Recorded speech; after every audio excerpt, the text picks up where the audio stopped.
Industri nikel Indonesia maju pesat. Negara lain mulai contek ke Indonesia.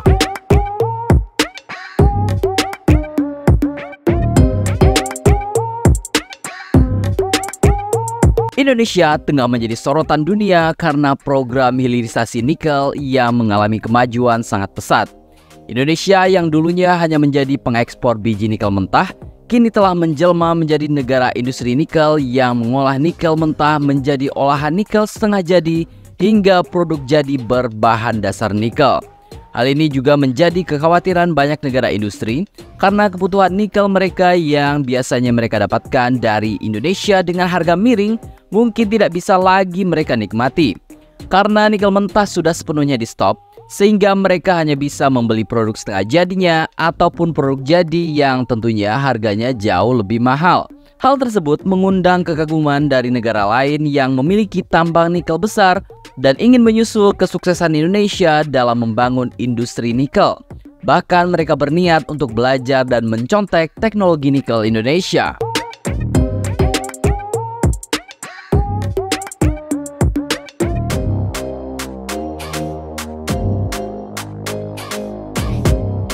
Presiden Jokowi menuturkan pihak Papua Nugini berminat untuk menyontek cara Indonesia melakukan hilirisasi komoditas tambang ini. Dalam kunjungannya kemarin, Perdana Menteri James Marape mengaku takjub dengan langkah Indonesia yang mampu membuat nilai tambah mineral hingga 30 kali lipat. Berkaitan mineral, Indonesia dan Papua Nugini itu mineralnya melimpah. Tapi Papua Nugini ingin mereka melihat stok nikel di Indonesia memberikan nilai tambah besar sampai 30 kali. Mereka mau lihat step by stepnya seperti apa. Silahkan lihat downstreaming industrinya di Morowali, Wedabay. Begitu ungkap Presiden Jokowi saat kunjungan Food Estate Kerum, Papua pada hari Kamis 6 Juli 2023. Untuk koper tembaga di Gresik yang dari Freeport atau bauksit di Bintan, kita akan buka semuanya ada, begitu lanjut Jokowi. Dia pun mengajak pihak Papua Nugini bekerja sama untuk mengolah komoditas tambang di Papua Nugini. Bahkan apabila pihak Papua Nugini tak mau bekerja sama dan hanya ingin melihat teknologi Indonesia, Jokowi mengizinkan hal itu untuk dilakukan. Kalau mau kerjasama boleh dengan BUMN Indonesia, private sector juga boleh. Kalau tidak kerjasama pun gak apa-apa, kita terbuka semuanya, begitu lanjut Presiden kita. Menurutnya, sebagai negara yang sama-sama sedang berkembang, Indonesia dan Papua Nugini harus saling menggalang kekuatan bersama. Ini adalah kemajuan bersama utamanya untuk Global South Selatan-Selatan. Ini penting untuk kita galang bersama, begitu lanjut Presiden Jokowi. Posisi industri nikel Indonesia sendiri sangat sulit tersaingi oleh negara manapun. Betapa tidak, gelar Indonesia sebagai Raja Nikel Dunia menjadi sesuatu keniscayaan. Predikat itu tersandang sejak tahun 2018 yang lalu setelah merebutnya dari tangan Filipina. Pada tahun 2019, ekspor nikel Indonesia mencapai 1,7 miliar dolar Amerika atau 37,2% dari nilai ekspor nikel di seluruh dunia. Juara petahana Filipina terperosok ke posisi kedua dengan market share 13% saja, karena disalip oleh pendatang baru Zimbabwe yang dapat meraih 16% dari nilai ekspor nikel di pasar global. Pandemi COVID-19 membuat pelambatan pada pertumbuhan industri nikel di tanah air. Diperkirakan pada tahun 2020, pertumbuhannya masih positif meskipun tipis. Pada semester 1 2020 misalnya, produksi ferronikel dari pabrik smelter yang ada di Indonesia dapat mencapai 667.000 ton, sekitar 60% dari produksi tahun 2019 yang lalu. Ferronikel adalah produksi terbesar di Indonesia yang digunakan sebagai pelapis produk besi anti karat.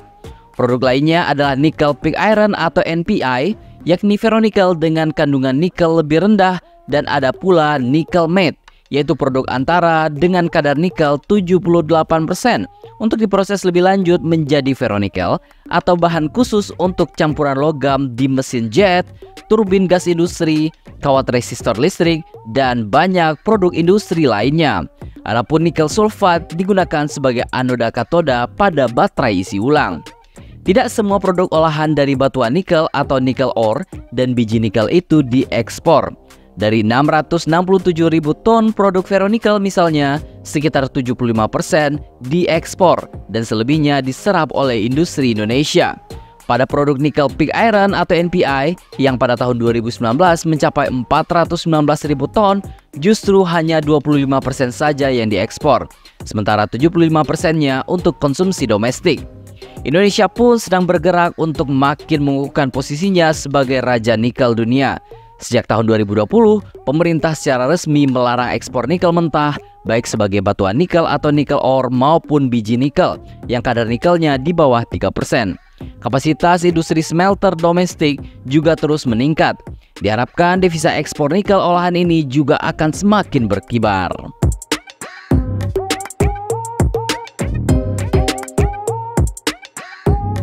Sementara itu, di pasar internasional, produk nikel ini mengalami pertumbuhan yang mengesankan. Dalam 5 tahun, yakni sejak tahun 2015 hingga 2019, industri ini tumbuh 61%. Penggunaan terbesar adalah untuk baja anti karat atau stainless steel, pipa besi, besi magnet, elektroda pada baterai isi ulang, dan uang koin pun mengalami porsi besar. Persaingan cukup ketat di pasar global. Sampai tahun 2015, Indonesia, Filipina, Australia, dan Kaledonia Baru masih baku saing. Namun berkat adanya aliran investasi besar ke Indonesia, produksi nikel di Indonesia mengalami lonjakan tajam. Nikel Indonesia menguasai pasar global, meninggalkan para pesaingnya sangat jauh, yakni Zimbabwe, Filipina, New Caledonia, dan lain-lain sebagainya. Setidaknya, sampai 2 dekade ke depan, Indonesia terus berpotensi memimpin di pasar ekspor nikel dunia. Cadangan Indonesia yang sudah terregister sekitar 21 juta ton setara nikel murni. Pesaing terdekatnya adalah Australia, yakni 20 juta ton, Brazil 11 juta ton, Rusia 6,9 juta ton, Kuba 5,5 juta ton, dan Filipina 4,8 juta ton. Zimbabwe belum merilis cadangannya. Situasi bisa berubah bila ada eksplorasi baru di Indonesia ataupun di negara lain. Harga nikel olahan rata-rata semua produk sempat mengalami penurunan sejak Oktober 2019 dan mencapai titik terbawah pada Maret-April 2020 akibat pandemi COVID-19. Bila pada September 2019 harganya masih berjaya pada level 17.600 dolar Amerika Serikat per metrik ton, tiba-tiba merosot ke posisi 16.300 US dollar pada Oktobernya. Turun lagi ke 15.200 US dollar pada Desember 2019, lantas terhempas oleh pandemi sampai kisaran 11.200 dolar pada Maret 2020. Akhir September 2020, harganya sudah kembali ke kisaran 14.800 US dollar per metrik ton. Optimistis bahwa industri nikel ini akan cepat pulih terlihat pada pasar berjangka di LME atau London Metal Exchange. Harga nikel sudah mencapai 15.400 dolar Amerika Serikat untuk penyerahan Desember. Sementara untuk kondisi domestik, pada tahun 2020 ada 3 smelter baru yang mulai mengolah nikel. Yang pertama, smelter PT Aneka Tambang berlokasi di Halmahera Timur, Maluku Utara. Kapasitas input 1,21 juta ton bahan mentah dengan produksi 65.000 ton ferronikel per tahun. Yang kedua adalah PT Artabumi Sentra Industri di Morowali, Sulawesi Tengah. Kapasitas inputnya 720.000 ton dan produksi 73.000 ton NPI per tahun. Sementara yang ketiga, PT Elite Karisma Utama di Cikande, Banten dengan kapasitas input sebesar 1,2 juta ton dan total kapasitas produksi dua line 97,45 ribu ton NPI ton per tahun. Saat ini baru 1 line yang selesai.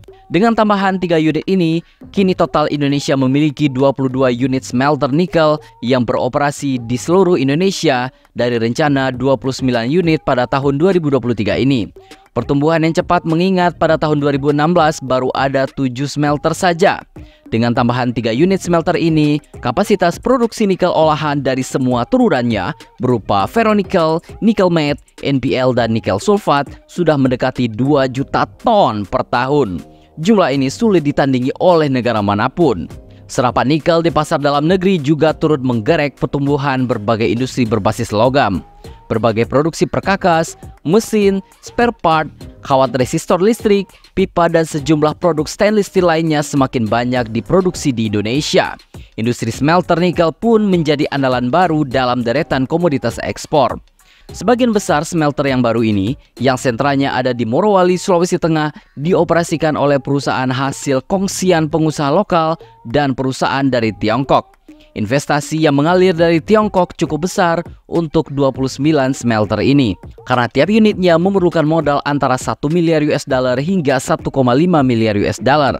Tiongkok sendiri memerlukan nikel dalam jumlah besar untuk mendukung penguasaan pasar global untuk produksi baja anti karat.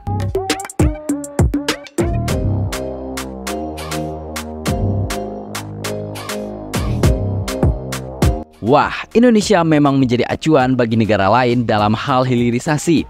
Kedepan, hilirisasi akan menjadi platform unggulan Indonesia yang bisa diduplikasi untuk beragam industri di Indonesia, sehingga kita bisa menjadi negara industri maju dengan skala produksi yang besar layaknya Tiongkok.